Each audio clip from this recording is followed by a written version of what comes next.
bonjour à tous, soyez les bienvenus pour suivre avec nous cette édition de 15 heures à la une de l'actualité.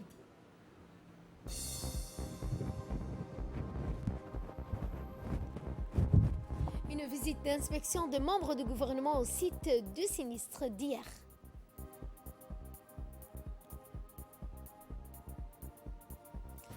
Également dans l'actualité, le gouvernement libanais a déclaré l'état d'urgence. Bonjour à tous, c'était les titres. Place au développement. Les autorités portières de Djibouti interpellent sur la conformité de nos installations réglementaires internationales en matière de sécurité de marchandises toxiques et dangereuses. Eh bien, les responsables portuaires affirment que nos infrastructures doivent être donc en situation avec le respect rigoureux des systèmes aux normes et codes édictés par l'Organisation maritime internationale qui fixe les modalités de traitement de sécurité des produits explosifs et inflammables. Nos installations doivent surtout, donc, leur capacité parvenir en amont au moindre risque lié aux accidents de produits toxiques dans leur enceinte, à une législation, notamment un décret présidentiel adopté en 2007 à cet effet. Eh bien, donc, ce décret ratifie aux fins d'application rigoureuses les produits de marchandises, notamment le gaz toxique, les matières radioactives, les peroxydes organiques, notamment les liquides inflammables, définis comme hautement dangereux par l'Organisation maritime internationale. Il interdit également le stockage des substances sur le quai, les zones franches de Djibouti et définit de bout à bout le protocole sécuritaire devant disposer en maniement, au traitement, à la gestion de ces produits depuis leur arrivée dans nos ports jusqu'à leur destination finale. À cet effet, donc, notre pays a dit, donc, le président du port et des zones franches a atteint le risque zéro en matière d'accidents liés aux produits toxiques inflammables, a indiqué dans une brève intervention. M. Aboubakar Omar Hadi a notamment dit cela en raison du fait qu'il s'est doté depuis fort longtemps de procédures draconiennes, des chargements hautement minutieux de ces produits dans nos ports. Et le président des autorités de port et des zones franches de Djibouti rejette d'autant plus avec véhémence tout risque lié à d'éventuelles déflagrations de nos ports que ces matières arrivent toujours dans des conteneurs chez nous et jamais en vrac. Fin de citation. Dans l'actualité nationale, le Premier ministre Abdelkader Kamel Mohamed a reçu ce matin l'ambassadeur du Koweït à Djibouti, M. Youssef Ben Hussein Al-Qabandi, pour une visite d'adieu. Ensuite, le ministre a décoré l'ambassadeur du Koweït, M. Youssouf Ben Hussein Al-Qabandi, pour ses nobles services qu'il a effectués durant ces années passées à Djibouti. Le Premier ministre Abdelkader Kamel Mohamed a félicité le diplomate et le gouvernement du Koweït pour l'attachement aux liens d'amitié, de fraternité qui nous lient. Pour sa part, l'ambassadeur koweïtien a remercié le Premier ministre pour cette décoration et il a par ailleurs expliqué que le gouvernement djiboutien et koweïtien ont chacun leur part renforcer les relations bilatérales dans chaque niveau. Santé cette fois accompagné par le ministre de la Défense Hassan Omar Mohamed, le ministre de la Femme et de la Famille, Madame Moumina Ahmed, et le ministre de la Santé, Monsieur Mohamed Ouarsama-Diri, a effectué une visite dans les locaux de la CAM des sinistres hier à cause d'un incendie qui s'est déclaré.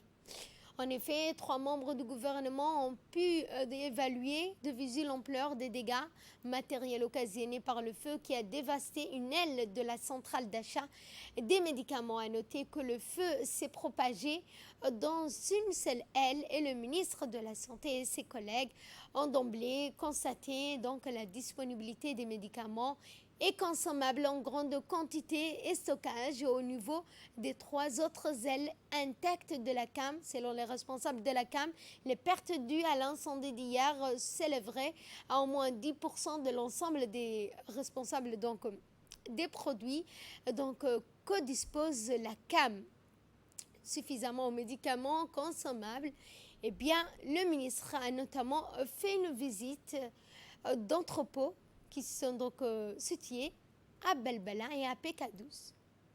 Et justement, le ministre de la Santé et sa délégation ont effectué une visite d'inspection à des entrepôts des médicaments qui se trouveraient dans la commune de Belbala. À cet effet, la délégation ministérielle était accompagnée de plusieurs cadres du département de la santé pour constater la disponibilité des médicaments, des consommables dans ces différentes structures de stockage. Ces importantes réserves de produits médicaux constituent un stock stratégique pour le pays, notamment pour répondre aux besoins suffisants de nos structures hospitalières, manière pérenne de ces produits nécessaires.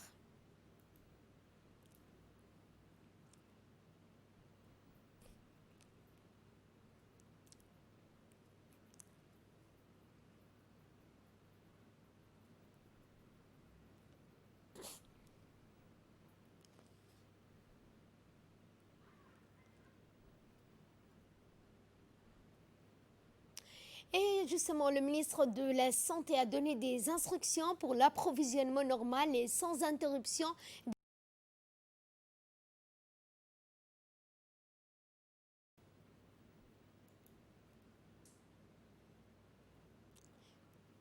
Une cérémonie d'inauguration de l'agence citoyenne du Salam African Bank a eu lieu ce matin en présence du président du conseil d'administration de la Salam African Bank, M. Ali Abdallah, le président de la commune de Belbala, Aden Mohamed Hamed, d'autres responsables de la Salam African Bank. L'ouverture de ces agences vient à point nommé pour remédier et mettre fin au déplacement de la population de la commune de Belbala. Exactement, donc pour la cité Oden bénéficie d'un service bancaire. Investisseurs pour le développement de la nation. Et nous sommes très heureux en tant qu'entité de la décentralisation, de l'approche que cette banque fait et qu'elle participe comme il faut à la décentralisation, c'est-à-dire ramener tous les services auprès de la population. Nous sommes très heureux, monsieur le directeur général et tous les collaborateurs de Salam Bank, de participer et j'espère et je saurai être avec la communauté riveraine de cette agence, être à votre disposition pour tout ce qui est d'usage ou courante. Dans le cadre de la coopération Djibouti-Nippon, une cérémonie de signature d'acquisition d'un deuxième déroulée ce matin au ministère de l'Équipement et des Transports. La cérémonie a été présidée par le ministre de l'Équipement et des Transports, M. Moussa Mohamed Ahmad, en présence de l'ambassadeur du Japon à Djibouti, Yoji Yonitani. A pris part également à cette cérémonie le directeur des relations bilatérales des affaires étrangères. En prélude de cette cérémonie, le ministre s'est entretenu avec l'ambassadeur du Japon à Djibouti, où ils ont eu à l'occasion discuté de la consolidation de la coopération existante entre les du ministère du Transport financé par le Japon. Cette cérémonie, pour cause de restrictions Covid-19, a été d'une particularité première puisqu'elle s'est déroulée en duplex vidéoconférence avec Tokyo pour l'ambassadeur à Tokyo qui a pris part à cette cérémonie toujours par vidéoconférence.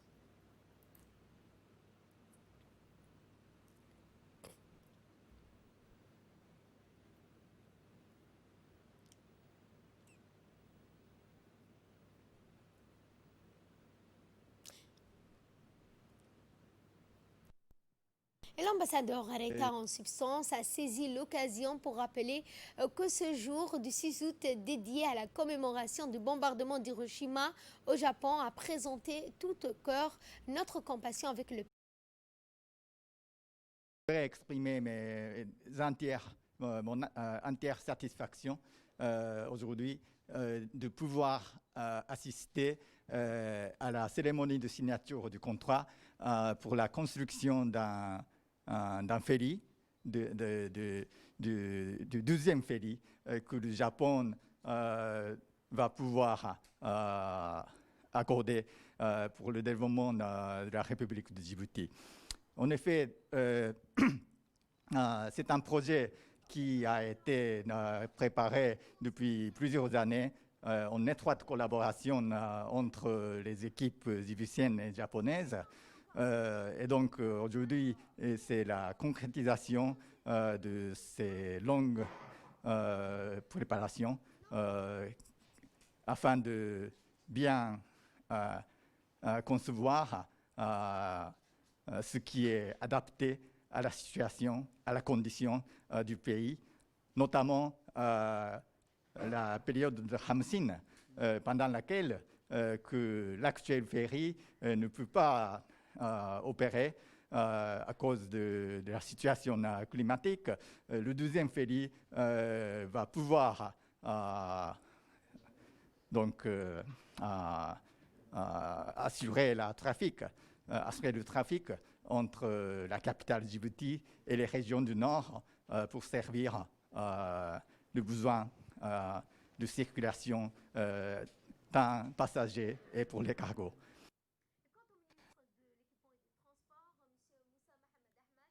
Dans son intervention, exprimer toute sa reconnaissance et sa gratitude au nom de son ministère, mais aussi au nom du gouvernement djiboutien à l'endroit du gouvernement et de l'Empire du Japon pour avoir accepté de financer l'acquisition de ce deuxième ferry. Des signataires ont organisé une vidéoconférence entre le Japon et Djibouti en présence de l'ambassadeur du Japon à Djibouti ainsi que le directeur du bilatéral au ministère des Affaires étrangères. Malgré la Covid, nous avons voulu réaliser ce projet à temps et ces projets la circulation des personnes et des biens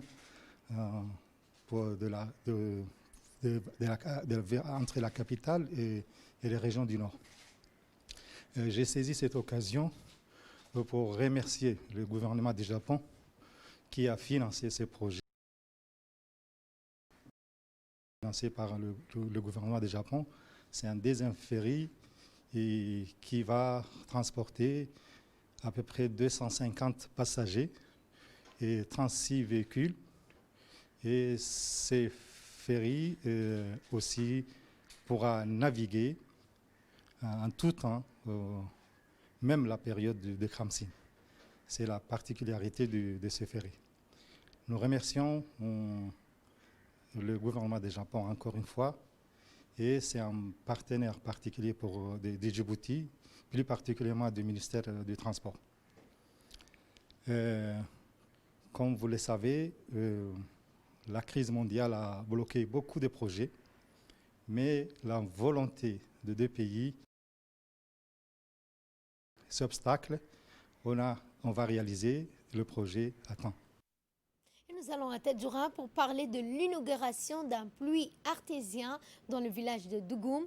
Eh bien, le bureau régional de l'ONG Rahma International de l'État du Koweït à Djibouti a inauguré hier, mercredi, un puits artésien dans le village de Dougoum, dans la région de Tadjoura, qui a été construit grâce à un don de l'ONG de Reform Society du Royaume du Bahreïn. La cérémonie d'inauguration s'est déroulée en présence du préfet de la région par intérim, Habib Jilani, du parlementaire ainsi que des hauts responsables du bureau de l'ONG Ar-Rahma à Djibouti, dont le directeur régional Abdelghani Al-Quraishi et d'autres notables du village. Le puits artésien, qui atteint une profondeur de 100 mètres, est construit d'un réservoir d'une capacité de 70 mètres cubes, un bassin pour boire donc pour le bétail, en plus des robinets pour les gens. Le puits et que les habitants de Dougoum attendaient impatiemment sera alimenté par des pompes d'eau solaire. Il est à noter que ce projet unique contribue sans aucun doute à faire avancer le développement durable adopté par le chef de l'État Ismaël Omar Guelleh. Et dans une brève intervention, le directeur du bureau régional de l'ONG Ar-Rahma International de l'État du Koweït a exprimé son grand bonheur de participer à la cérémonie d'inauguration du grand puits artésien dont le projet de construction a été financé par l'ONG Society International. Il a notamment fait parler donc du développement durable dans cette région. Et cet avis de recherche, la gendarmerie nationale a retrouvé un jeune garçon dénommé Abdullahi Saïd Ali, dont le père s'appelle Saïd Ali Darar et la mère Al Khair Hassan, qui a été retrouvée dans le secteur d'Enguela ce matin vers le coup de 7 h du matin. À savoir, il faut contacter donc pour toute personne reconnaîtront donc ces personnes dans les images que nous aurons dans notre édition de ce soir, le 21-35 10-03. Et de là, nous allons au Liban où le gouvernement a déclaré l'état d'urgence. L'aide internationale commence à parvenir. À Beyrouth, des dizaines de personnes sont toujours portées disparues. L'opération de secours se poursuit dans plusieurs directions. Sur le port, notamment, les recherches continuent pour essayer de retrouver les corps d'un grand nombre de soldats et pompiers disparus alors qu'ils tentaient d'éteindre l'incendie qui s'est déclaré juste avant la double explosion. Les destructions sur ce site sont presque totales. Il ne reste plus aucune structure debout, même si les silos ont été sérieusement endommagés. Quelques heures après le drame, le Premier ministre libanais Hassan Diab avait lancé un appel d'urgence à tous les pays amis, aux pays frères. Qui ont notamment entendu, puisque la communauté internationale s'est largement mobilisée et que l'aide commence à arriver dès hier.